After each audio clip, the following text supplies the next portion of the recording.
There's hope to believe that in the future, after most of the population has experienced this virus at least once before, it wouldn't be quite the same like what we're seeing now.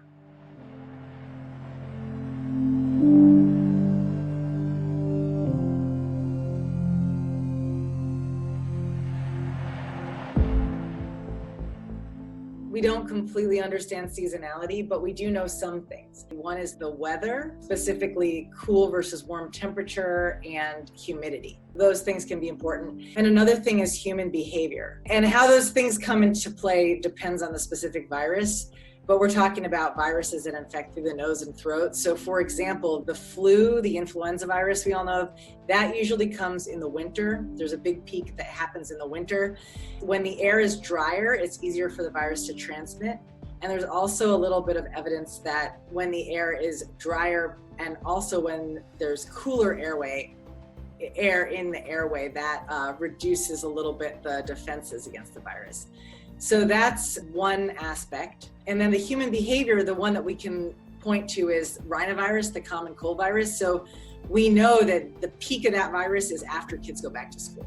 So every year when kids go back to school, about 2 weeks later, you have the peak of that virus. So for that virus, human behavior seems to be a big part of it. And then these cycles continue year after year in the similar patterns.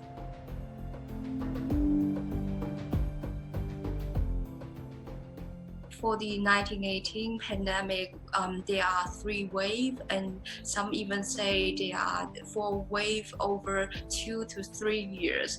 So when the humans are first exposed to it, you have a really high susceptibility, and over time you sort of build up that herd immunity. However, the virus could mutate as well. So, and this is especially the case for flu virus, which can mutate over time. So that's why we keep seeing seasonal influenza, even though we have a vaccine, which are quite effective over time. We have to keep vaccinated from year to year.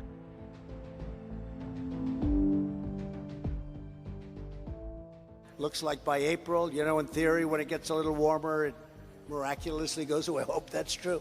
Other seasonal coronaviruses that cause colds, they're winter viruses, right? So and they're also transmitted, at least the current information that we have now, seems like they're transmitted in respiratory droplets, which is very similar to the influenza virus, the flu.